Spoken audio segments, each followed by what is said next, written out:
look at our Facebook page because I'll update that theme song bracket. I think we won the first round. I don't want to say I think we won the first round. July 7th is when they're going to announce the results. So look for us on our Facebook page on July 7th. And then thanks for voting if we did win. If we didn't win, no thanks for voting. Welcome to Beyond Sports with Paul and Jeremy. I'm Paul. I'm Jeremy. We look at sports from all angles. What's really going on? Beyond Sports.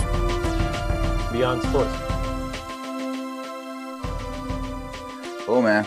All right. So now jumping into a little bit about the sports part, right? So as far as the sports, right, there's a couple of topics that we want to talk about. A light one and an easy one to kind of start out with that I think is just the most popular probably. The Suns making the finals, right? So Suns have made the finals. What are your thoughts on the Suns making the finals? What are some of the critical points? What are some of the takeaways? And what does this mean for the Western Conference as well, I guess? I think right now you have to look at the Suns as the favorite. It's kind of hard not to. Giannis just hyperextended his knee. He's going to miss game 5. Trae Young has that bone bruise in his foot, and he missed game 4. I'm not sure. I'm not sure if he's going to play in game 5 or not. Yeah, not sure. But both of those teams in the Eastern Conference have their stars that are dinged up. They're both fairly inconsistent, but we've seen the Suns be probably the most consistent team in the playoffs. I mean, they've lost Chris Paul for a few games, but they never looked terrible without Chris Paul. Campaign came in. He looked serviceable. He energized the team. You know, he's going to go for his shots. And sometimes they go and sometimes they don't. But I think they've looked really explosive on offense. I think when they get tough on defense, they're fine. Now, the Clippers bullied them a little bit, and that's when they lost those 2 games was kind of when the Clippers came out and got physical. But they fought back, and I think they look like I would put them as the favorite right now for the championship. So I think it's a good thing, and I think everybody wants to relate this to Chris Paul and his legacy, right? That's always that's the talk that people want to have, but I don't feel like it does any different whether he has a championship or not, because this really isn't his team per se. This is a team that last year in the bubble won all their games. They didn't make the playoffs because they were just a little too far back in the standings, but they won every game. Devin Booker hit some big shots. They looked like a very talented but young team. Yeah. So they got a little bit older. Chris Paul came in to provide leadership. I think Monty Williams got a little bit more experience as a coach. And I think it all kind of just came together. But is this Chris Paul's team? I don't think it's Chris Paul's team. I think they have a lot of talent all up and down the roster. And they just needed somebody to help bring it together, right? It's the puzzle that's missing the one piece. And he just was the final puzzle piece that helped them take off. Yeah, I mean, I think with the whole bubble thing, it was interesting because I just remember at the end, right? So at the end of the bubble, it was one of those situations where we were kind of like, who's going to make it in, right? Because the West had so many different types of storylines. Like going back to the bubble, the West had storylines, right? Are the Pelicans going to make it in, right? Like a long shot. They kind of stretched out the field to give Zion a chance to make it into the playoffs, right? That was one of the things. And then you had Dame and them like, we just want a chance. We want our shot, right? The Suns were at the back end, like, no, everybody was like, yeah, they're not making it, right? Like, I think we projected them maybe to win like 1-2 games or something like that. Yeah. I can't remember what it was, right? Like, but not a lot, right? So once they came out and showed a lot at the bubble, that was very interesting, right? Because now at the bubble, they just showed out and they put a lot of pressure at the end of the selection to kind of see who was actually going to make it. And who knows what would have happened if the Suns made it, right? They did have a lot of momentum. And I think that, like you said, maybe it's not Chris Paul's team, right? But Chris Paul is one of those guys specifically that helped fill a hole for that team that kind of allowed them to kind of like build up and mesh. Aiden couldn't have grown the same way that he did, I don't think, if Chris Paul wasn't there. He needed somebody else to help him develop certain parts of his game as well. Devin Booker, again, he had Chris Paul to help him out for a lot of the different times. Helped him get a little bit better with certain areas. And now with Chris Paul out at certain times in the playoffs, he's had to step up and show other types of things as well, right? So his dribbling, his passing, getting guys involved. So overall, the Suns team is very dangerous, right? And whoever they play in the championship, it's gonna be a tough matchup. Like we said, the injuries, right? This is the big story that we were talking about as well, right? Injuries keep plaguing every single part of this playoffs. So I don't know. Do you think that either team, Atlanta with Trey, the Bucks? I don't know. I don't think Giannis is going to come back. But the Bucks with Giannis, do you think that either one of those have a slight chance? Well, I guess what are your odds for the championship with the Suns compared to the Bucks and the Suns compared to like the Hawks? I would favor the Suns over either team, like I said earlier. And I think it's probably pretty even right now because there are flaws that both of those teams have. The Bucks can, when they're on, can put up a lot of points, right? But their best player on offense is flawed in a lot of ways. He's airballed so many free throws. He's airballed so many three-pointers. He doesn't really do well outside of the paint. And even when he does his turnaround jumper that he's been, working on and does in games, Yeah. there's not a whole lot of faith that goes in. So he has pretty much one way of scoring. He's good on defense, and Brook Lopez stepped up on defense. But when the Bucks' other players aren't playing well, they don't look that great as a team. When the shots aren't falling, they don't look that great. And it's weird that they don't really change their style. Like, why were they up 2-1 and then they just didn't attack? Trae Young wasn't there. They were just passive the whole game. And that concerns me. That's a coaching thing. That's a motivation thing. I don't know why they didn't try to step on the Hawks while they were down and just, you know what I mean? And just Crush go out those to birds. a great lead. They just didn't do it. So I don't have any faith that the Bucks have any sort of killer instinct as a team. So I don't really care for the Bucks in that respect. And when it comes to the Hawks, the thing I don't care for about the Hawks is that they're too inconsistent. When they're on, they're really good and they attack and they're really aggressive. And I like that. But I also don't like the fact that they can just sometimes just not be aggressive. Like when they run their pick and roll, when they get their bigs involved and they throw lobs, they're really tough. But I just don't feel like they are aggressive as they should be too. Whereas I feel like the Suns have enough people that know how to get their shot and that know how to be aggressive. I think that they can win. I think they can beat either team.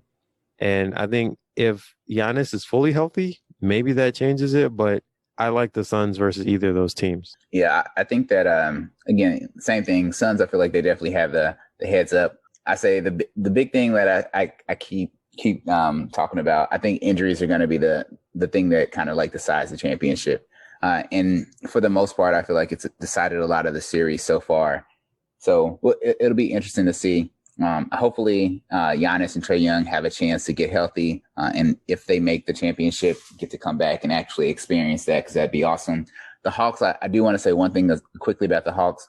I think they're a really good young team, right? Like, it's funny because it's just a bunch of guys that are out there running, hustling, having a cool time, doing whatever they want, playing with their own little style, right? But there's still this uncoordinated part about them. And that's really good, right? Because now it's saying that you have a lot of talent there. Now you have to figure out how to build around it to make all of these guys' skills show up and also win games with playing good basketball. And I think that that's one of the things that they're going to grow at, is being a team that plays good basketball in and out, right? Like Trey's going to have to kind of like define his game or refine his game to what he's going to be able to dominate with all the time. I think it's almost kind of like Curry, right? I feel like initially when Curry came out, he had a lot of different things that he did. And then he kind of like slowed down the game for himself and understood it and realized how he could take advantage. And I think that that's going to be one thing with Trey as well, to really understand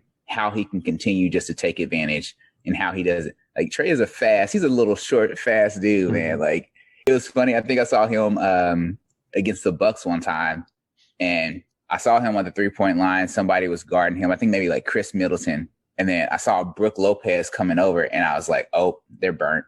Because as soon as I saw that, he basically was like, all right, cool. Brook's coming over. I'm just going to run right past him. And now not only am I running past him, but I'm setting a pick for myself with his own player. Like, he's setting picks for himself with Bucks slow defenders. Yeah. next level thinking, right? Like he's thinking about what he can do really well and how he can take advantage of other people's weaknesses. And that's the true strength, right? And I think that that's one of the reasons why the Hawks have done as well as they have so far. Trey's had his good shooting nights, his bad shooting nights, but overall, they have a really good young team. Nobody probably envisioned them going this far, but hey, they've made it this far so far, and maybe they make it to a championship. Could you imagine the Hawks winning the NBA championship this year? That'd be really wild if they have the opportunity, because you never know. I mean, I know we're going to come back to this subject when we figure out who's going to win this game, but when you think about the pairings, when you think about how athletic the Hawks are, especially with their front court players, like they have a lot of athleticism. And when you're thinking about the Suns, right? Like the Suns have some height, some guys, but they also aren't Joel Embiid type guys. You know, like Ayton is a strong, big guy as well. You know what I mean? But I feel like you can get into him a little bit differently than you could like a Joel Embiid and frustrate him with your quickness and speed as well. So hey, that could be an interesting matchup if the Hawks Suns ends up being a final. So yeah, and I can definitely see that because, like I said, I feel like right now the Eastern Conference Series is even, and I think the Bucks, if they had the right aggression, could be up 3-1, and I think the Hawks probably would just go away at that point, but they're not going away, and it really is anybody's series because that's one thing you know about the Hawks is that they're not going away, they're not giving up. So I think they can easily win the series, and it would be a fun series. It probably might be a better series to see the Suns and the Hawks just for the reasons you just described.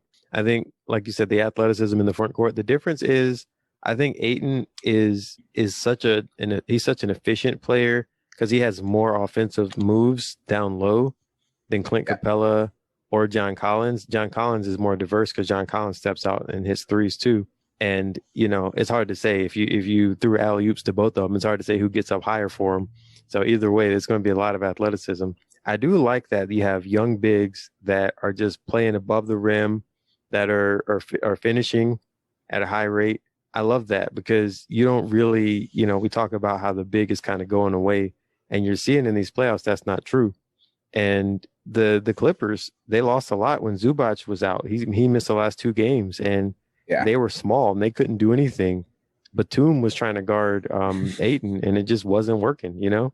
Like he could maybe stop him on offense, but Ayton was just getting every rebound. They couldn't rebound with him, and there were so many second chance points. And just on defense, you know, when the Suns came down, they got 1 rebound. They limited the Clippers to 1 shot. So I think the Clippers missed a lot by not being able to play big. Yeah, for sure. I think that is one of the things that might hurt them. So I think that's going to be the interesting part about the matchup. You're going to have I think I'm always a guy of storylines, right? Because I feel like the storylines are the thing that hold the interest, at least for the moment being, right? So you have this changing of guard in a sense, maybe if you're thinking about like CP3 and Trae Young, like this old point guard that has this career that has been really dynamic by some, I would say, less than par for some others, I guess. But then you also have this other guy that's just starting his career, right? And both of them are in their hunt for their first championship. You have that. You have the shooting of Trae Young and Devin Booker. How do they go? What's the Devin Booker story? Can he rise his team up, right? Then you have like the Ayton, the backcourt type of, the front court type of thing. And how's that going to play out? So I think that those storylines are going to be things that we definitely keep an eye on.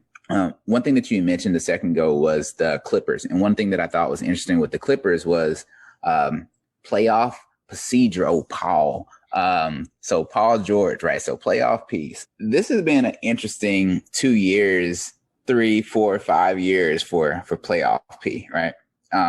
His whole, it's always something going on with him, but it seems like ever since like the end of his Pacers days till now, it was always kind of like a joke type thing, which is kind of weird, you know, like he's a really good basketball player. He's just too inconsistent for most people to really be a true fan of, I think. And I feel like now I don't know if he seems like a likable type of person. Like, what is your take on Paul? First of all, what is your take on his performance? And then what is your take on Paul George as a fan? Like like, how do you view him from a fan's point of view?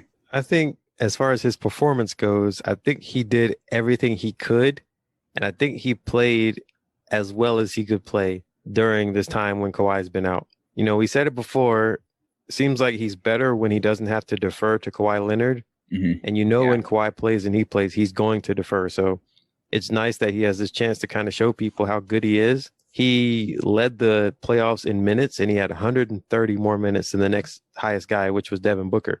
He's been playing, that's what, 3-4 games. That's a lot more games than basically games worth of minutes than other people. So he did everything he could for his team. He didn't care about the minutes. He wasn't resting. So props to him for that. He did everything he could. I think as a fan, I feel kind of neutral toward him. I don't dislike him. Like when he was in Indiana and they were going up against LeBron, I was rooting for them. You know, it was kind of cool. And we were there at the time. So it's kind of a different thing. But I think the issue is, does he have what it takes to be a superstar is the question. And that's the hard part. I think the top level of his game right now is not superstar level. And I think that's what makes it kind of hard to root for him, because you know you're probably going to be let down at some point, because he wants that pressure. He wants that, and that's good. He has that type of mentality that he wants to be the best, but he hasn't shown that he can deliver in those moments. And it was up until a couple of years ago where he hadn't hit a game winner, right? Until he went to Oklahoma City, I don't think he had ever hit a game winning shot in his career, even though he had plenty of opportunity. Even though he was in these high leverage moments in the playoffs, he just hadn't shown it. I remember that one. And I think I think that's kind of been the issue with Paul George. So I root for him in terms of I want him to do well, but am I like a fan? I'm not really a fan of his in terms of like I go out and look for Paul George, because I'm just more objective about it. I think he does everything he can. I just don't think that he's at that superstar level right now. So, yeah, it probably makes it hard for some people to fully invest in Paul George. Yeah. So I think, let's see, I looked up something that says, has Paul George hit a game-winning shot? I open it. It says, George is one of the top defenders in the league, but he has a history of becoming victim to game winners. It has nothing to do with the question or the thing that I clicked on. But this is what the internet will do to you. They will change around the stuff. You remember I sent you that video of like 11 the minutes ones with people of him just like people hitting game winners on or near Paul George. Like a lot of the time he wasn't really guarding the guy. He just happened to be in the picture. Yeah. But that was funny. It's really funny. And that's too bad. I'm sorry. He's kind of unlucky in that respect. But it's pretty funny to see people hitting game winners on Paul George and to see his face. He's like, come on, not again. You know what's interesting? I'll just tell you about the second article that I just looked up because of the Paul George thing, right? So you know how you said about like him like not hitting game winners, being like 0 for 14 for game winners. It said Paul George has the most game winning shots in the NBA season, or in 2019, I guess. So he had the most out of anybody as far as game winners. So for some reason he must have got it together and did a little bit better or something like that. But yeah, he's definitely one of those players that has gotten picked on for a lot of things. One thing that I will say about Paul George is he's a very interesting player. For me specifically, I was a fan of him before he got drafted for the Pacers. So when he was coming out of college, like that's actually the person that I wanted the Pacers to pick. I do a lot of research, like I said, and I knew that there was something about him, and he still shows the same type of things, right? He has that tenacity. He wants to go against the best players. He's very aggressive on the defensive side, grabbing rebounds, being involved. He wants to have the ball in his hands. That's just who Paul George is. And he's really good at that type of thing sometimes, right? He's had that leadership type of quality at certain points, but then it's also been kind of like I don't know if I trust this guy in that same type of sense because of some of the things that has happened outside of basketball, or even some of the things that have been happening on the court. It was interesting that you said you kind of cheered for Paul George when they played against like Cleveland or whatever, right? Because it was like him against LeBron or whatever. Even with the Miami thing, right? Him against LeBron or whatever. And now in the LA thing, he still kind of made his situation with LeBron kind of like a rivalry thing, right? So his whole year, he's had two teams that have been like kind of like rivals with LeBron James's team, which is actually kind of interesting. I never thought about that point before. But I will say that as far as him being a leader or a basketball player, he does a lot really well, right? He has that ability to be a superstar at times. The problem is that, like I said, he doesn't have that consistency, right? He has that hot streak type of thing, but he has that cool streak type of thing, right? And they kind of like go back and forth, and you never know which one you're gonna get, and they can happen at any point in time, and that's what kills him. But when he's hot, he's really a dynamic player. So I think that Paul George, he definitely needs to be the guy on a team, but he does have those. I think I call him like DeMar DeRozan moments. You know how DeMar DeRozan is like good, but he just couldn't get over that hump, right? Like everybody looked at DeMar DeRozan like he's good, but he's not getting over that hump. Like Paul George is above DeMar DeRozan, but he still has that same type of issue. So as far as a fan, it's interesting. It's good to see him doing really well, because when he gets on, like he'll make dudes look silly. Ask Chris Paul, but he'll make guys look silly. Ask the whole Suns team, honestly, you know. But I hope that he has a really good part to the second part of his career, because if he can figure out that consistency thing, and when he's not consistent, realizing how to get other people involved in that moment, he can really take his game to the next level. So that's what I hope for him. So I think that the Clippers team construction, we talked about it before. I think it's interesting because when you have superstars that team up, you usually don't see them be at overlapping positions, which is kind of what Kawhi and Paul George are. You know, you could say one's a 2 and one's a 3, but they're pretty much the same position, right? And so that's what we were talking about. There needs to be a point guard, some superstar type point guard, because if you have two guys that team up, one of them needs to be a distributor, the other person needs to be some sort of a finisher, scorer, right? And I think that works better when you just have like two superstar players. So if you have two players that are kind of both scorers, even if they're really good perimeter defenders, you're still missing some sort of initiation part of the offense, or you have a position where they're kind of who takes the last shot at the end of the game. That's kind of a problem too. So if you have some sort of hierarchy or some sort of delineation, I think that works a lot better. So that's kind of with the Clippers. What the issue is, Clippers are the example of positionless, in my opinion, kind of that positionless basketball that's actually, weirdly enough, starting to kind of not be as important. So those two guys playing the same position matters now. Well, point being, it's hard to say how that's going to work because there's no point guard. There's no person to set the offense up to help things run smoothly on the floor. Whereas like we're talking about Chris Paul, he was the missing piece to that young team because all they needed with all that talent was a person to just help them run better on the floor and get more organized better on the floor. And that's why James Jones got Executive of the Year with Phoenix, because he made the exact right move that was necessary.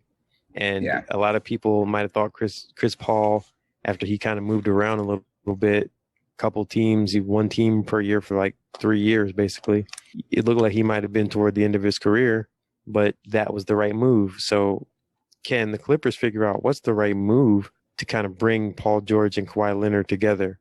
Part of it being Kawhi Leonard needs to be healthy, right? Like no matter what, he's just not been healthy enough. But is there a point guard that is a everyday point guard, not like Rondo where he's not been playing, he didn't play basically in the last series, not like Beverly who is a defensive specialist and not really a point guard on the offensive end? Is there a point guard that can bring this team together? Is there maybe another big man like Ayton who can help bring that team together on that end? I think those two positions they need, and if they can get that, they can be a little bit better.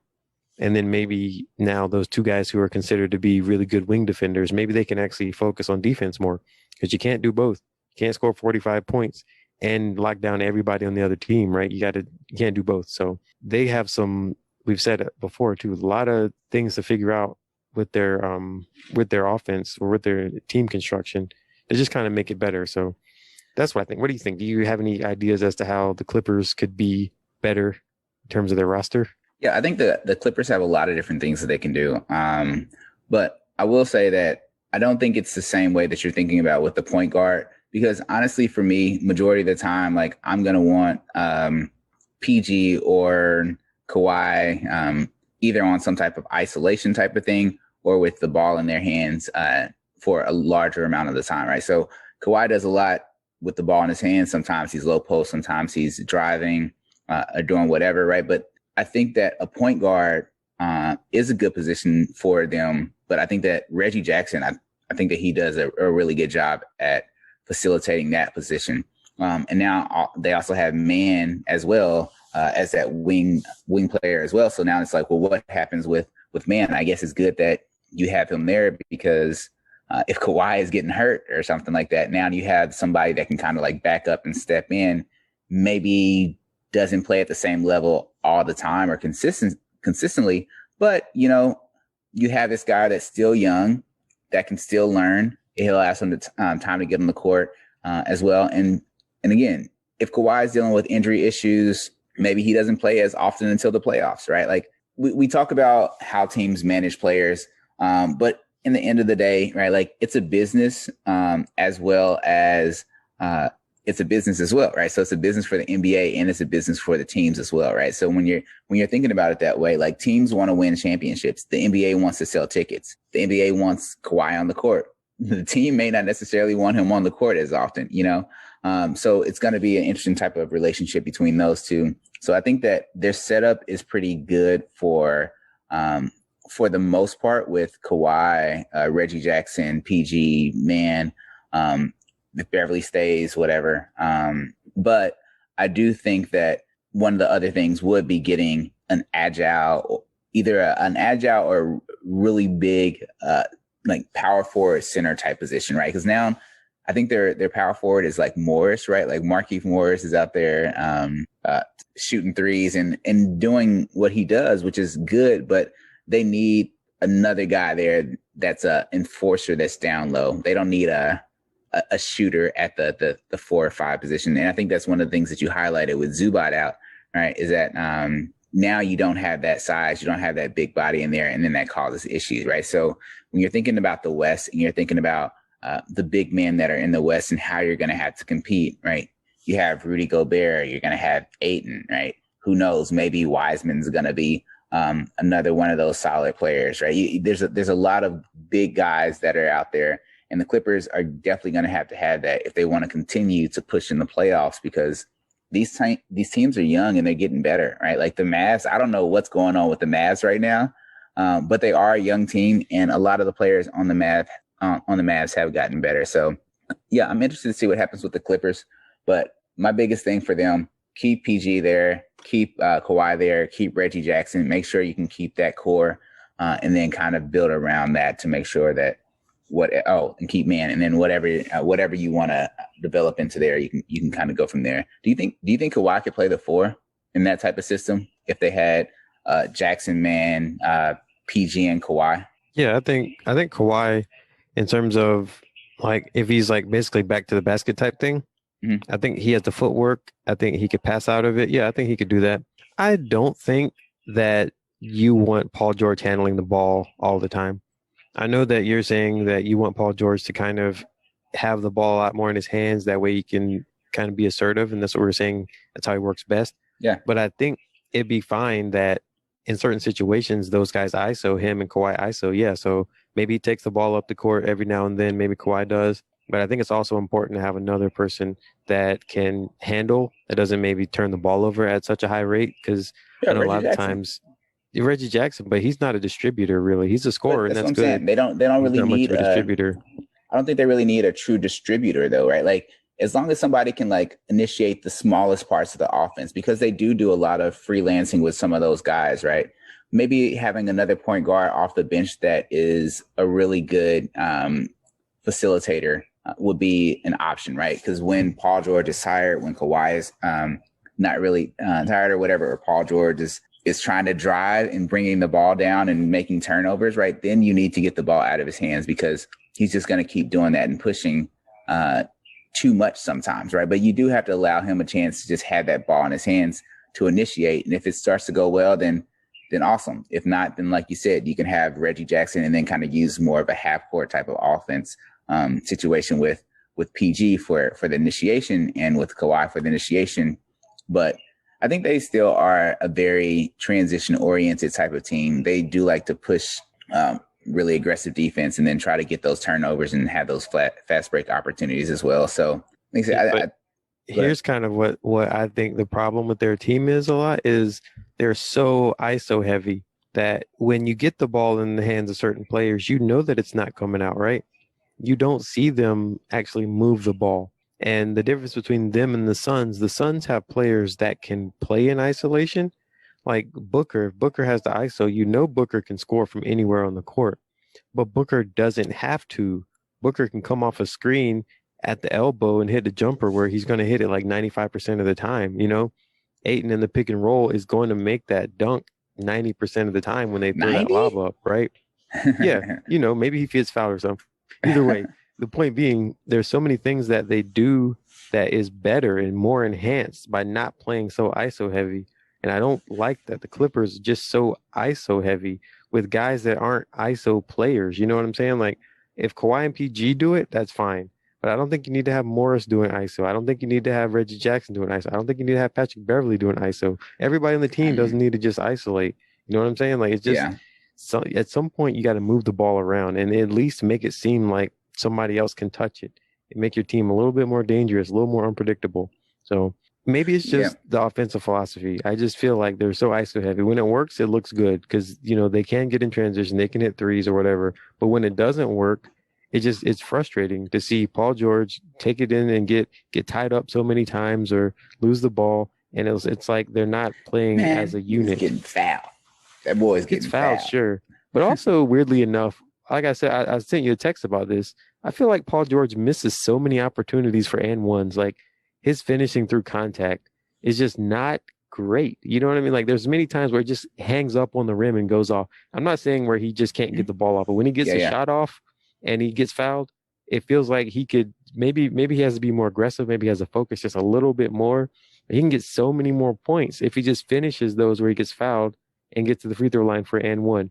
I don't know if it's psychological or physical, but it just seems like that's a thing that I've seen so many times where he just doesn't finish that and one opportunity. I mean, honestly, like I'll keep an eye out for that next season.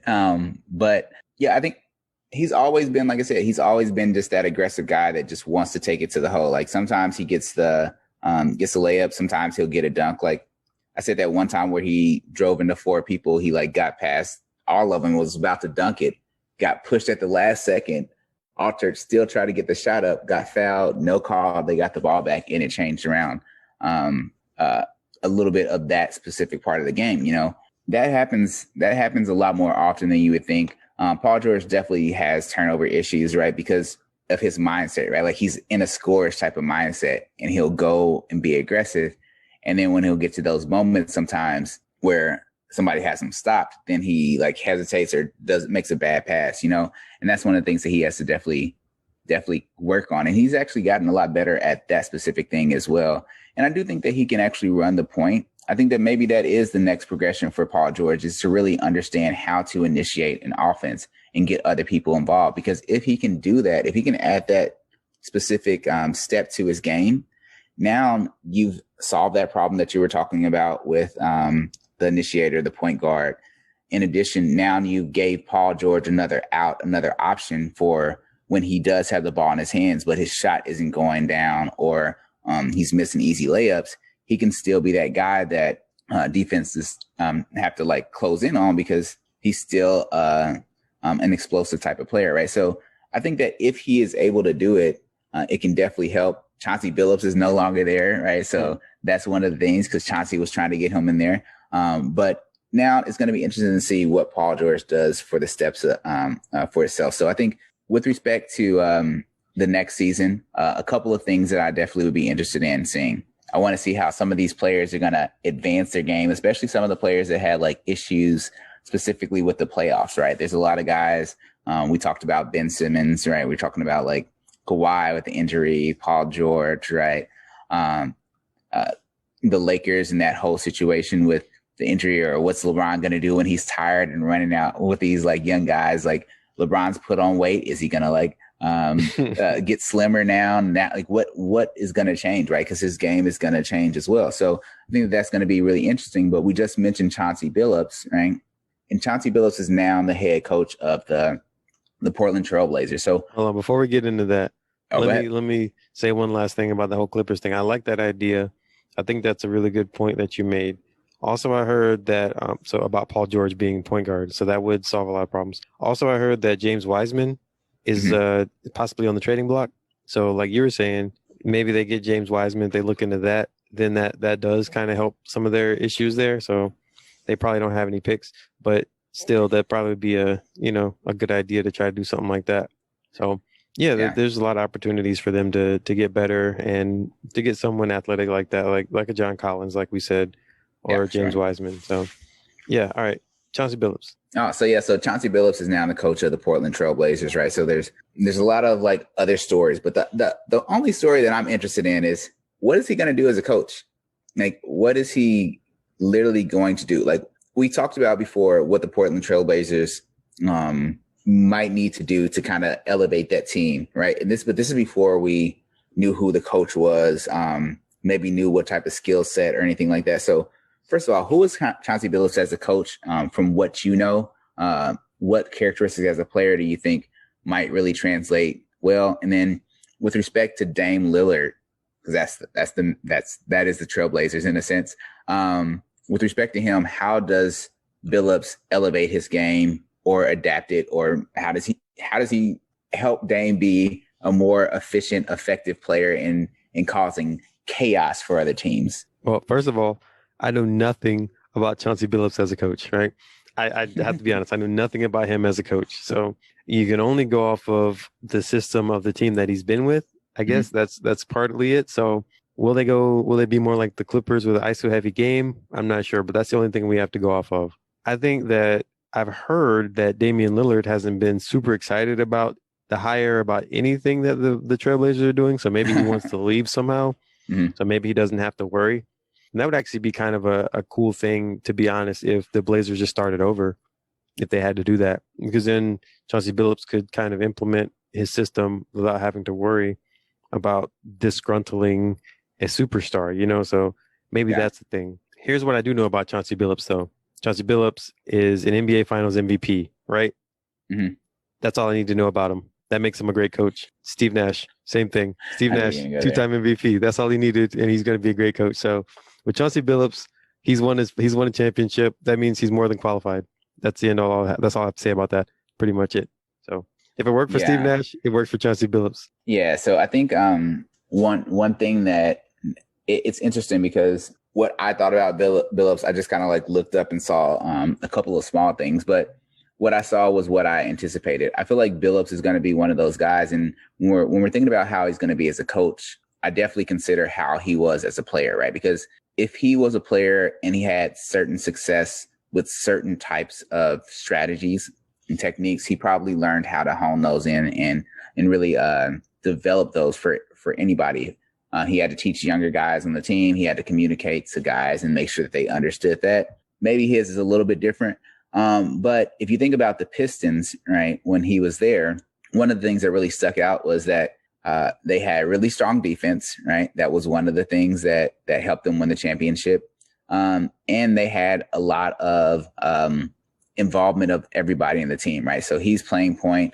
He's distributing the ball. He's taking smart shots in transition and all those different types of things. So what I think is that for him being in Portland, it's almost kind of a good but weird hire, right? Like if you want somebody that's going to be talking about distributing the ball, passing the ball all the time, right? Now you're getting more people involved. That's something different than Portland's been doing, right? That's definitely going to affect Dame's numbers in some way. Maybe he scores the same amount, but maybe he doesn't do it with the ball in his hands. Maybe he's more on ball, off ball type of thing, where he can have more screen type shots or whatever might happen, right? So that would be something that's interesting, is that the ball movement might change. What does that do for Portland? I don't know. But if their defense isn't any better, it's probably not going to help out, right? So that's, I think, the big thing why they got Billups was because of that defense. They want a guy that's going to be able to elevate the defense part of their game. for all the players that they have on their team. And if Billups is able to do that, that would be amazing. But with the guys that are there, I don't know like how much you want to have Dame and CJ like playing hardcore defense all the time, and really using their energy on that side of the floor. So I think that Chauncey in Portland should be an interesting thing to watch. It's interesting that you said that the whole Dame may not necessarily want to be there with that type of thing. Yeah, I could. Yeah, I don't know. I never felt like Billups and Dame would be a good pairing mindset wise, just because they play too similar in a sense of some of their game, and then the part that's different is kind of very different, I think. So, but that's just my initial thought with that type of pairing. So. Could you go more into that? How are they similar and how are they different exactly? I think that they see the floor really well. They think about matchups. Like Dame is always looking at matchups. That's the same thing that Billups did as well, right? They're both really good at transition 3-point shots, right? Like they both get to their spots, and once they're there, they can pop. Like that's one of the things that I loved about Chauncey Billups' game. He would dribble to the. A lot of times, I feel like I remember he would dribble to like the top right. Corner of the 3-point line. Typically he'd be like looking, and then he would just come down, then pop that three. Like that was one of the things in this game. So he did take advantage of quick opportunities when he had space that was there for him. Dame does the same thing. However, with distribution, like Dame and Chauncey look at distribution a totally different type of way, right? Like Dame does pass in certain types of situations, but his mindset is really more of scoring and initiating that part. And then at certain times, if he really needs to, he can kind of get other guys involved, but it's not a mindset to get other guys involved all the way. So that could be kind of interesting. In addition, when we're talking about that defensive type of mindset, like I won't say that Dame's a horrible defensive person, right? He does put a lot of energy and effort out on the defensive end at times, but Chauncey was a different type of guy as well with that type of defensive part. So I think that there's those similarities that are really good, but I don't know if Chauncey can help expand Dame's game because of those similarities. And then the differences are very big with the other side of things. And I'm not sure if Dame is probably going to be the most, I don't know how Dame is going to buy into those specific types of strategies if it's going so far from the styles that he's been used to, especially how old is Dame now? Like 30, 32, something like that? 31, 32, something like that? Early 30s, I know. Has to be. Yeah. So, like at this point later in his career, who knows how it's going to be for him? Like, hey, change up your style. And we'll see what it goes from there, right? He's the highest paid person in the NBA, right? Still? Is he? I think so. Yeah, that's going to be tough to try to get him to change what he does. But I think as far as the Billups hiring, I was really surprised. I saw 30. that Billups he's 30 years was old.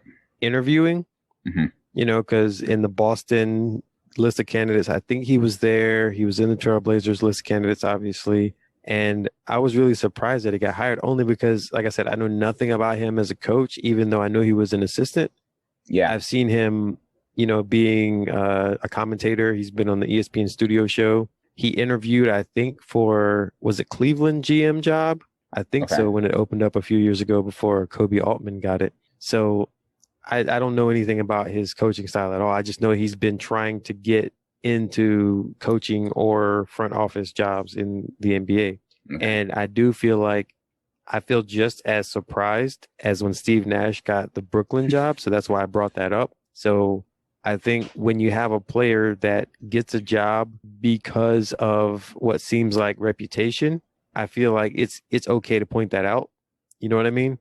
They can do well, they can succeed, but I think it's okay to point that out, I mean, Bill Russell was a player coach, right? And you're like, oh, how's that going to work? But, it was based on the fact that he was good as a player and it worked out for him, whereas like Magic Johnson, it didn't really work out that well for him as a coach. But the point is, it's still kind of, there are certain ways to get these jobs. And if you navigate the system the right way, you can get a good job. You have to prove yourself after that. But it's just as surprising to me as the Steve Nash hiring. You know what I mean? That's how I reacted to it. Yeah. I think that with those two things, like I was used to him like being a possible coaching candidate, right? Because do you remember last year he was one of the guys that the Pacers were considering to be their coach? Do you remember that? I'm pretty sure Wikipedia said he was the Pacers coach. Didn't I send you the Yeah, you kept sending me that, right? Yeah, I But sent it. It said it on Wiki. that's the thing about him, right? Is that it was a weird situation where a lot of people were wondering what was going on in Indy at that time because he was trying to be the Pacers coach, right? But at the same time, he had no coaching experience. And in addition, he decided to say like he wasn't going to do the first round of interviews. He was going to wait till the second round to actually do it. Like He advanced himself to the second round, is what you're saying? or either that or they already told him that he was going to be in the second round of interviews or something, right? Like it was a weird type of situation. So his name came out and I think the Pacers were definitely considering him. I'm not sure what the issue was. Maybe he might have wanted more money than whatever, but he ended up going and joining the other team, right? Ty Lue's team or whatever. And then from that, now he's the coach of the Trailblazers. So it'll be interesting to see what he does. But there must be something about him in basketball circles where he's looked at very highly because for teams to try to give him so many different types of interviews, there must be something going on. Maybe it is the Steve Nash effect. You know, maybe they're just like, oh, Steve Nash is available. Chauncey Billups is available. It's like they just want to keep these guys in that same circle, right? Like, let's take our greats and recircle them into this, right? And it's happened forever, right? I mean, Larry Bird, Isaiah Thomas, you know, like Isaiah Thomas many times. Yeah, you know, so it's just kind of like the same type of thing, you know. So for whatever it is, I think that Chauncey having a chance to coach, hopefully it'll be good for the Portland Trailblazers. Maybe it means that their team looks totally different for the future. But I'm interested to see how him and Dame mesh. It could be one of those things where they play 1 year together and then they're like, this doesn't work. And they end up having to separate one or the other one, you know? So I'm just interested in seeing how this one ends up turning out for sure. Yeah, that's if they even work together, right? That's considering that Dame will still be there if he doesn't demand a trade or whatever the case is. Yeah, I saw somebody say something about the Lakers and like, yeah, Dame's gonna go to the Lakers, and I'm like, man, yeah, like it'll be interesting.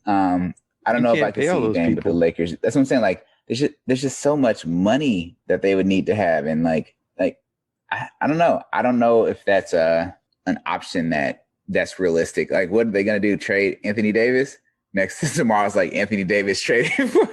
Yeah, that would be going backwards, right? I don't feel like that's a step in the right direction. That would be pretty. I don't think it would, but that would be pretty wild if they're like Anthony Davis is traded to the Trailblazers. No, they're gonna do like they did with New Orleans. They'll be like Taylor Horton Tucker, Kyle Kuzma, and KCP for Dame, and then like the league is like, you better take it. You better take it. See, the wild part about that, sorry, I know it's kind of like a tangent. The wild part about that is that if they made that type of trade, right, it's weird because some teams will be like, yeah, it sucks, but also it straps the Lakers and puts them in a really, really weird type of situation, right? As far as like the luxury tax, as far as like money, having Dame, having AD, having LeBron, right? That would be a really interesting, supportive lineup that could do a lot of different things and could beat you a lot of different ways. You know, when you were talking about the Clippers having some type of initiator, somebody to run the point or something like that. Yeah, if you have LeBron out there and he's able to do what he wants to do when he does it, you have AD, he can do what he wants to do when he does it. You have Dame, he can do what he wants. Like, they get their breaks when they get their breaks. So they should be fine, you know. But how do they build a team around that? That would be, there's no way that wouldn't be considered the best big three that we've seen so far in this big three era, right? So what the Nets have is, is a couple interchangeable parts in a sense, you know, but what you would have in that case would be three distinct positions, whereas like they work together.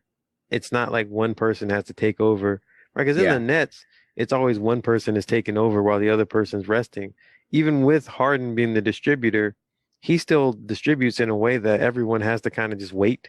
They're just sitting out there on the wings and sitting out there in the corners and just wait for him to dance on somebody and pass it to him. And if they're lucky enough to get the ball, they'll shoot, right? So it's a different type of distribution. Whereas, LeBron is going to actually be active and he's going to be moving around the court and he's going to be throwing bullet passes after he penetrates. It's an Yeah. active form of passing and he's getting guys open. And then Dame, if he's getting the ball, he comes off the screens and shoots the ball 35 feet or whatever. And you have Anthony Davis, who, if he's doing the right thing, is going to be down low, getting offensive rebounds or getting lobs. No, that would be a different type than what we've seen, I think, because it's not really interchangeable pieces. It's Yeah, like, they're I mean, very the Heat, separately yeah, put together. the Yeah. Heat is kind of like that, but I feel like if you took what Dwayne Wade does, you'd have to compare that to what Damian Lillard does, and you take Damian Lillard in terms of scoring from all parts of the floor, right? Like D Wade was dangerous from anywhere in a Yeah. sense because he could penetrate from anywhere, but Yeah. you'd give him Exactly. that 3-pointer, right? You'd give him Mhm. that. But then like Dame can score from anywhere. It doesn't matter. He's going to shoot it. He's going to get in the lane. He's going to finish. He's going to dunk on you, whatever. Yeah. So I think that would be, I think in terms of like a 2K lineup, that would be fun to see. But like in terms of real life, that would be frustrating to see Lillard in a Lakers jersey because you got a whole year of that, another stilted year where the league doesn't seem fair until somebody gets hurt again. Yeah, but and that's the thing though. Like I keep talking about those injuries, and I think that is going to be interesting. But with that type of team, that would be like a super team. Like they could play together off of each other. They could play individual basketball. Like you said, the biggest thing is just can they actually stay healthy, right? Like if they can't stay healthy, then it's all for nothing, right? Like there's so many Laker fans this year that had such high expectations for this specific team. The Lakers had really high expectations for them for their teams, but it didn't happen. It could have happened, but if you think about the Lakers in their first series, this is actually kind of a good point. If you think about the Lakers and you think about their first series, it was against the Suns, and they had a chance to beat the Suns, right? Like there was a chance that the Lakers, and actually they had a better team than the Suns when they were healthy, but as soon as injuries started to happen, it changed around that whole dynamic. And since then, the Suns have really connected and they've really put it together to get to the levels that they are right now. So that Lakers team, they still have a ton of potential. It's just interesting now in retrospect, thinking about how their series was against the Suns and how the Suns have played against other teams as well. And just realizing how, like I said, how injuries have determined so much of this playoff. And that's just going to be something that we had to look forward into the future as well. Like the health of these players is becoming more of a point, I think, now than what I feel like it was before. So I don't know what you think about that part, but that's just one of the thoughts that I was having. So Yeah, in terms of player health, I think it's an interesting point to ask are these injuries happening randomly and is this just chance and are we just noticing it because they're the star players or is there something having to do with reduced recovery times, a shorter off season that's causing the injuries? yeah, Because, these are not wear and tear type injuries a lot of the time. So, Giannis hyperextending his knee is not a wear and tear injury. It's just a thing that happened that the more time you play on the court, it's just the odds for that type of thing go up, right? So is there some sort of reason that happens? Is it because maybe a guy's tired and he loses focus and then he's more liable to have that happen? Is he favoring some other situation? Like maybe it's not an injury, maybe he got hurt some other way, maybe he lands differently. Yeah. I don't think we'll ever know, and I think if it's a wear and tear type injury, then maybe you think if they recovered better, then they wouldn't happen. But it's a little bit hard to figure that a shorter offseason would keep a player from basically tearing his ACL like what people think happened to Kawhi, right? It's just how do you even reconcile those two things? Yeah. I mean, I do feel like those things sometimes are just hard to stop, right? They're just going to happen, right? It's going to be a part of the game, which is just something that happens and we can't do anything about that. However, this is an interesting point that you're bringing up and something that hasn't necessarily been discussed before. If you're spending a large amount of your salary on superstar players and you don't have the money to develop the rest of your team or the rest of your bench or whatever, once one of those players goes down, it changes around the whole dynamic of your team and what they're capable of, right? So you're really gambling at a high level, high stakes gambling when you take these superstars, especially the ones with injury issues, because one thing that we've noticed in the playoffs is that as these players get injured, it's harder for these teams to keep up. Like sometimes you can if you have two superstars and one of them's there, but that's not always going to be the case. So what we start to see is some of these teams that have more consistency, players that aren't getting hurt, that have more development, those are some of the ones that have been doing fairly well in the playoffs, right? Every team that has lost has had pretty much a superstar that's came away with an injury, right? If you think about the Hawks, for the most part, the Hawks are fairly healthy-ish besides this recent Trae Young thing, and that's one of the things that has helped them get into the playoffs, right? Embiid being hurt, Ben Simmons, jump shot being hurt, like everybody's hurt during these playoffs. So, so anyways, right? I think that one of the things that's going to be interesting to see nowadays is because players are getting so much money, what becomes the dynamic now between teams with superstars that have really high salaries and okay-ish players with teams that have like solid players, good guys that are on rookie contracts that are not injured and don't have those issues late in the season, and how those teams do, right? So I think that's one of the things that I'll be looking forward to, Yeah, I think that depth is critical. And I think the Hawks have a lot of depth. They have a lot of young, good players. So they lost DeAndre Hunter, so that's fine because they have other guys to step up, right? Cam Reddish just came back for him, and he's been playing pretty well. So they have a couple of guys that they've built up depth. I think the Bucks don't quite have the talent. They have a lot of players, yeah. They don't quite have the talent in terms of their depth because when they lost Giannis, it just spiraled. It's like there was no one that stepped up and was like, I'm going to take care of us, And yeah, they should have been winning the game anyway, I think. I think they should have just came out with a fury. They lost Giannis, and then it just became an outright blowout, And that's the thing about them, right? I think they don't have any superstars, right? Yeah. Outside of Giannis, right? Yeah. And I think that's what you see with the Clippers too. They don't have quite that talent in terms of their depth, but the Suns do, right? So it's just roster construction. It's just depth. And that's why those guys at the top get paid what they get paid. And that's why they get rewarded. Like we said, again, James Jones, Executive of the Year, because he put together a really talented team. They were just young. And when they got molded and they got the right coach, everything came together. So who knows, man? Maybe we're going to be adding to our dynasty episode. Maybe we're going to talk about the Phoenix Suns, the new Phoenix Suns dynasty. Yeah. You know what though? If they win a championship, I think they need to sign Charles Barkley just for the playoffs. For a day. Yeah, sign him. Yeah, please let him come out of retirement. Let him play for Game 7 of the finals. Just let him suit up. Deactivate campaign or something. Let him suit up. Let him be a part of the run. Let him get that ring. Might as well. I mean, yeah, like he's as big as a part of the Suns' history as anybody else. You know what I mean? Yeah.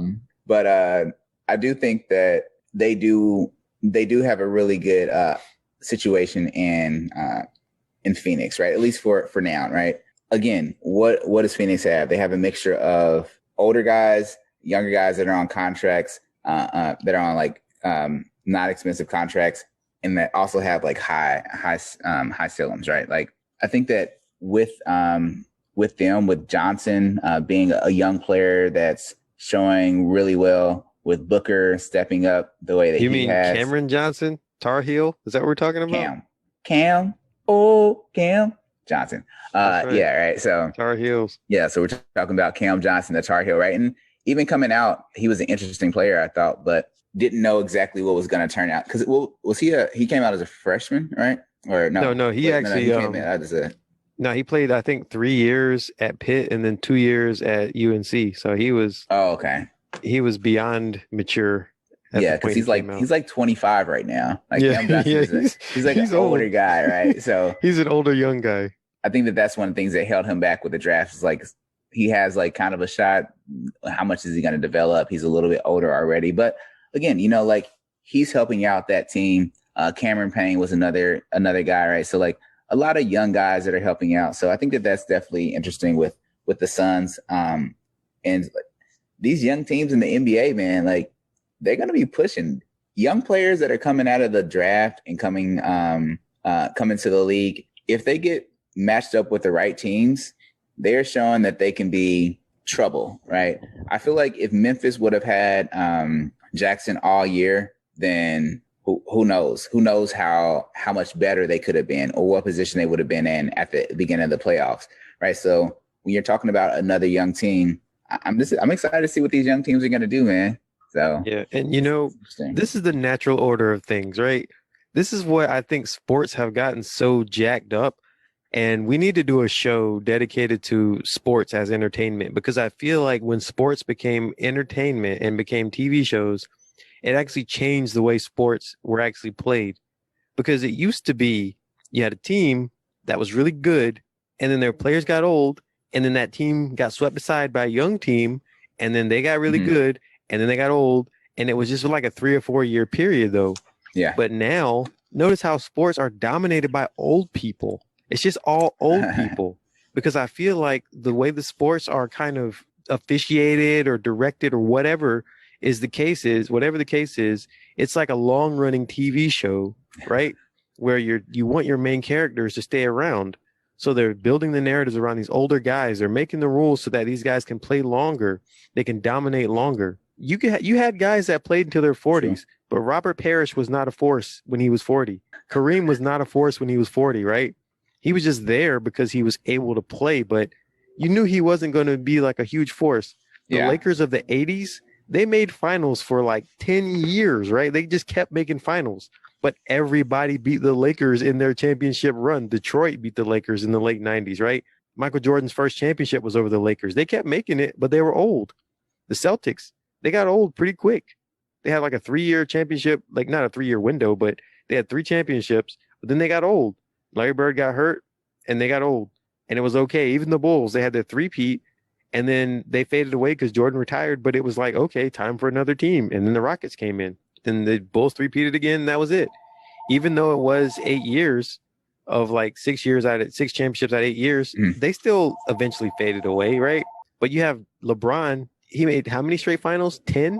How many? 9, 10 straight finals? Like, that's not natural. That just doesn't make sense. Tom Brady shouldn't be making Super Bowls at age 40. He shouldn't have had a Super Bowl 50% of the time he plays a season. Like, that doesn't add up to me. In tennis, why is tennis being dominated by the same people that it was dominated by 15 years ago? It's just like these sports, I don't feel like it's natural. I feel like there's something else going on, because the natural order of things says that once you hit your peak, you get about 5 years at your peak. Then you go away. And then a young person who should be just as good, why are these young people not able to compete with old people that they're physically more dominant than, right? It just makes no sense. I don't get it. I feel like it has something to do with just like the commercialization of sports, right? Sports are a TV show now. Sports aren't just sports. You know, it's like the Globetrotters and the Generals now. It's not the way sports should be played. Yeah, I think that's definitely a very strong point, right? With the way that the game changes and in time, and when you're thinking about it being a business, right? I was telling you about that earlier. Like, when teams thinking about something as a business and the league thinking about something as a business, you know, and how those two are taking care of, in a sense, what they think is like their product, right? The players that perform and entertain people, whatever way it is, like that's what they're holding on to. And if you get, I think that in addition to what you were saying, though, the advancements that I think happen in medical, the medical area as well, I feel like that this takes a big thing, or a big chunk of the recognition for that as well. And like I said, I think that if you think of some of these older players, maybe they would have played a little bit longer because they have the technologies of today. Maybe their prime would have lasted a little bit longer if they knew about recovery in the summer, or they knew about how to take care of their body. But if you don't know that information, then you can't take advantage of that specific thing. LeBron is taking care of his body, right? But at the same time, he's still older, right? So at a certain point in time, it does catch up with you, no matter how much you're doing. But one of the things that I like is that if there was a Kobe talking about his workout routine or whatever, right? And he was basically saying that a lot of people, they'll get up, do this, work out in the morning, blah, blah, blah. Then they'll maybe work out later in the day. He was like, well, he does this differently. You can get up in the morning, work out like at 3 a.m. or 6 a.m., whatever it is. Then after his workout, he can eat his breakfast, then go get his other workout in, do this, do this other workout, and go to sleep and continue to do this.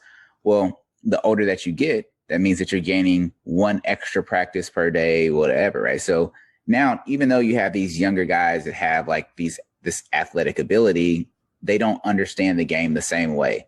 And I feel like it just really does take time to understand at that peak level what other teams are doing, how you can not only understand your game, but understand other players as well. And that's why I think that a lot of these older players are still dominating some of these younger guys, because it's just they know when younger guys are about to make mistakes and they can exploit them because they've been around the league for a lot longer. So, yeah, I think it is interesting. I definitely think they want to keep some of those older guys around.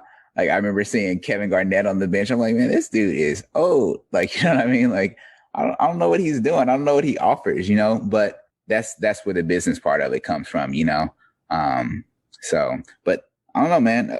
Ja and LeBron, those are two totally different guys. They dominate in two interesting ways, you know what I mean? But if you gave me a one-on-one with those two, if it was full court one-on-one, I'd probably take Ja. I think he just got a little bit too much more energy for LeBron. But like a half court check type ball situation, hey, LeBron still has speed. He still has strength. He can still muscle. Like, Ja don't know how to muscle. He doesn't know how to position himself. LeBron's old enough to be Ja's dad, right? Therefore, he's going to treat him like his dad. He's going to son him. He's just going to back him down and put that weight on him.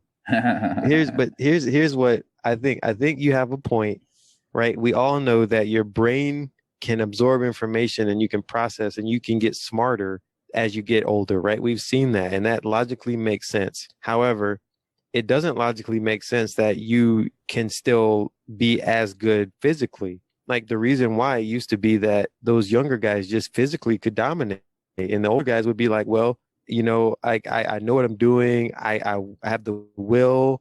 I know how to do it. I just can't do it anymore, right? Used to just be able to, like, used to know what to do and not be able to do it. And that was the end of that. And then you're like, well, I guess I got to hang it up. Because as soon as I get dunked on by a guy, I'm like, I know it's time to go, right? Like, there's just, like, whatever happened to Vontae Davis, he just knew it was time to go, right? So, like, at some point, you're just supposed to know, like, hey, I just don't have it. So I feel like there's just something, and it might just be rule changes that allow these older guys to still compete. Because when the games were just physical, you couldn't compete beyond a certain age, right? Why is it that the best players were always in their early 20s? Like, Moses Malone peaked when he was like 23. Like, it made no sense. Like, he was dominating the league, and then he got like 25 and he wasn't great anymore. That's just how it works. That's how it used to work.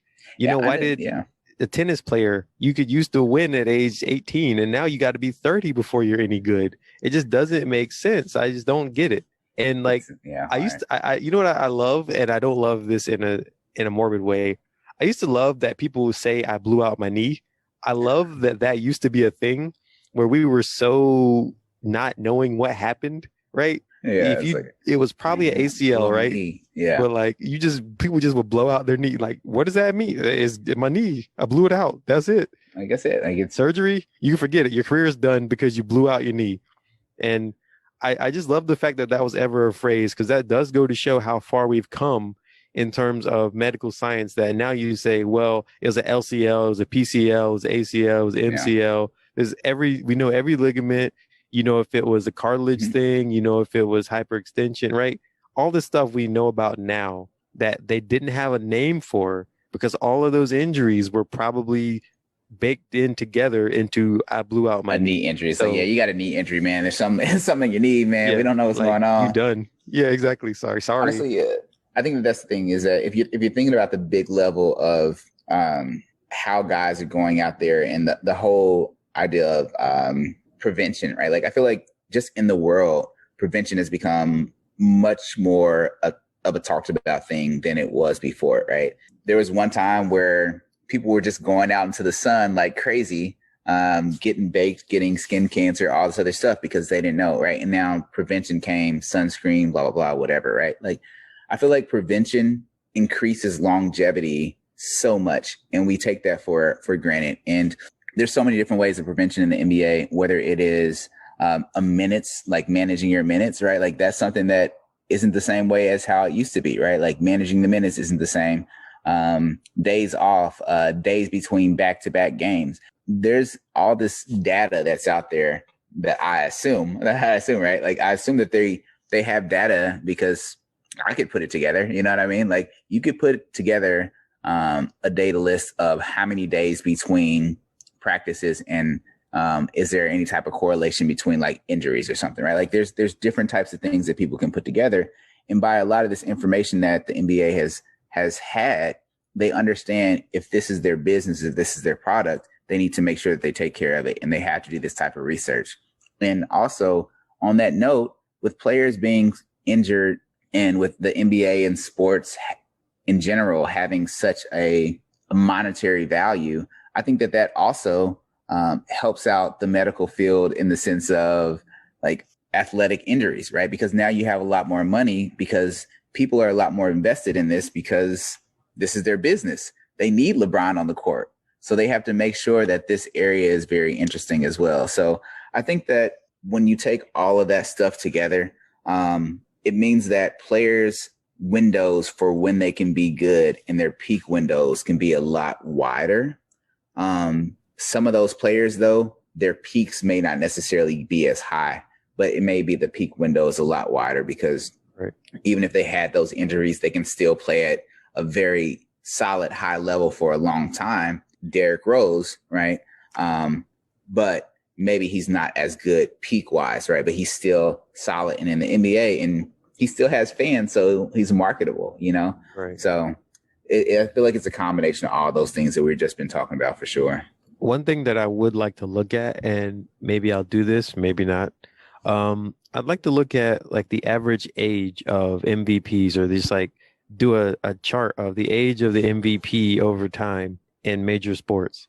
And just to see kind of is that different? You know, I feel like the age would creep up gradually. There's going to be a positive slope to that, I would imagine. But I would like to see that kind of just go back and see what is kind of the effect, you know, of that, because I think that would be an indicator of longevity, right? And people's ability to play better at an older age. So it might just be a generic random type, you know, noise looking graph, but I feel like it would have an upward trend. So I don't know. I might look at that if I'm bored. I'm always bored. Put that together. See, that's what you have to do, man. You have to do that. You have to put all that together, and then you have to like make a whole post about it. Like that's Jeremy is a very brilliant individual, and when it comes to things like data science and stuff like that, and like putting together stuff, like I'm always like, yeah, man, like I'm excited to see what you come up with. So quick hitters, right? So this, all right, I'll introduce it. This is our quick hitting portion. When we get to the end, we always want to do some quick hitters, just our quick thoughts about a couple of interesting topics, maybe 2 to 3 sentences, and then we're good, right? So what about the College World Series? What's your take on the College World Series? Unfortunate that NC State got kicked out basically because of coronavirus, because they probably should have beat Vanderbilt and they would have beat Vanderbilt, I think. But congratulations on Mississippi State that won, and there is no controversy anymore. Yeah, I think did NC State play Vanderbilt earlier on one game? Yeah, they beat them. They beat them, right? So that game, I think I remember seeing that one, and I was like, dang, NC State is coming out like there's dingers everywhere, right? That was a really interesting game, right? So yeah, Vanderbilt has a very strong team. Who knows how it's going to look next year with 2 of their top pitchers probably being selected in the MLB first year draft, right? So that should be pretty interesting. Shout out to Mississippi State. I saw some woman out today wearing a Mississippi State, a shirt, and I know she was pretty hyped. Dak Prescott was all in the balcony going crazy and wild. That was pretty cool to see that cross thing. So shout out to Mississippi State for that win. And again, College World Series, I think is very interesting. Just like the actual World Series, it just doesn't get the same amount of notoriety. So hopefully that can kind of build up even more, but definitely some fun games to watch there. One of the other things that we had, the U.S. Olympics team, right? So I thought that was an interesting thing. What's your take on the U.S. Olympics? Have you heard any new news about what's going on with that? And For the if you basketball have, team? yeah. So Team USA. I haven't heard any new news, but I did see that Durant was on the roster, and I don't think he should be playing. I think he should probably rest. He played a lot of minutes down the stretch. He was the only guy playing for the Nets, and now he's going to go and play in the Olympics. I think he's served his country well. I think he's been fine. I don't think he has anything left to prove. I think Kevin Love being on the team was like, hey, somebody's got to play, and I think that's fine. And I think Kevin Love can be kind of like Carmelo Anthony in that he can be like that guy that has several gold medals. Like he can turn that into his thing, just like Carmelo, right? Carmelo's like, I don't have championships, but I got golds, right? So it could be the same thing. So I'm cool with it. Yeah, I think that that could be kind of interesting. It was interesting. The cool thing, the thing with me that I thought was interesting about the Team USA is that I'm not sure how basketball players view the Olympics now even more than what they did before. Like there are some players that want to go and be a part of it and the camaraderie and everything, and I think that's pretty good. But I also feel like it's one of those things where I feel like for other countries maybe sometimes like it's just like we're going to put our best out there. Like most of the players, the best players from the other countries typically play. They don't typically opt out for different things. This year, Ben Simmons opted out, right, for a good reason because he has to work on himself, right? And in the U.S., I think because a lot of the players make a lot of money and they have so many other different business ventures, you don't really get all the top players consistently playing for the U.S. And I think that might be okay. It definitely needs to be a mix of different guys. One of the snubs this time was Ja. I can't believe they didn't put Ja on there. Ja would have been so much fun to watch, but I maybe he doesn't fit their style, right? Like he's not that same type of guy that they're thinking about, but he's not there. And then Colangelo came out and said that LeBron basically he doesn't think he'll ever play in another Team USA. And he doesn't need to. Again, and that's what I'm saying, right? Like you don't have the same type of thing with other countries as you have with the USA. Oftentimes, I feel, and I think that it does change around the competition, but it does give a lot of younger guys a chance to showcase what they can do. And I think that that's what the Olympics should start to try to shift towards is like, let's let those younger guys go out there and showcase what the NBA has to come. Because that's where the money and the marketing, especially as far as the business, comes from as well. So definitely. And then only other thing that I had that was a quick question was NFL is around the corner. Is there anything that you're looking forward to seeing from any type of players, any type of teams? Like, is there any storylines that we should keep an eye out for that have caught your eye or that you're considering? I want to see Lamar Jackson get his passing skills, his look like a pocket passer again.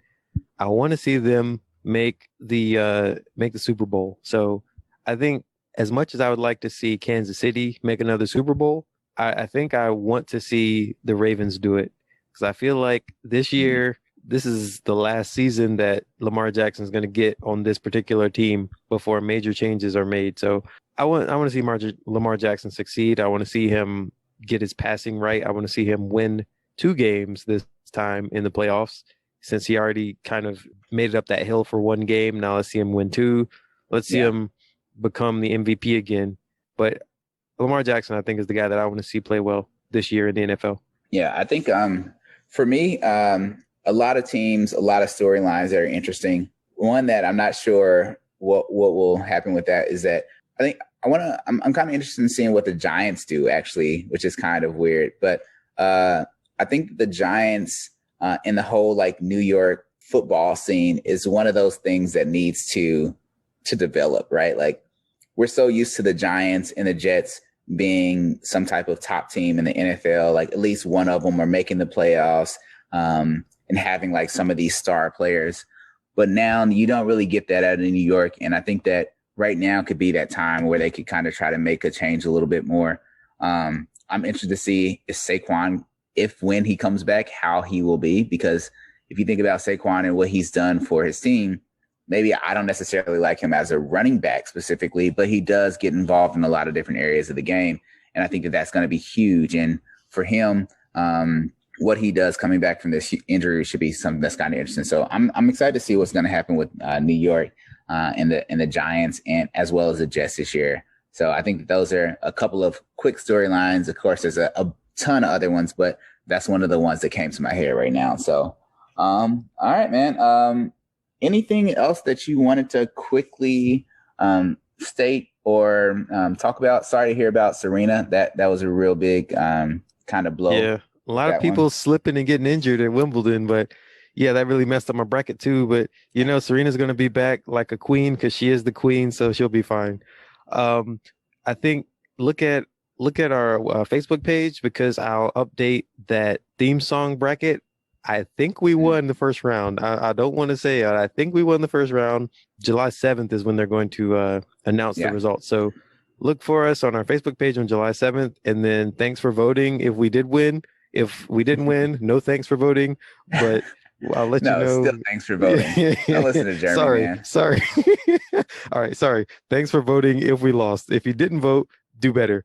All right. So I'll keep you updated on July 7th, and then we'll have until July 9th to vote. And yeah, that's it, I think. But look out for us on Facebook and YouTube and any other social media stuff. So we're doing what we can. Nah, we can do more. Don't listen to Jeremy. We can do a lot more. We definitely can do more, but we're doing what we can right now. Yeah, we're doing what we can right now. So, well, thank you guys for joining and being a part of Beyond Sports with Paul and Jeremy. I am Paul, I think, and yes, I'm Jeremy. Thank you guys for listening to us. Have a good weekend. Enjoy the 4th of July. I wish you guys nothing but safety. And until then, take care, and we'll see you guys later. Happy birthday, America. See ya.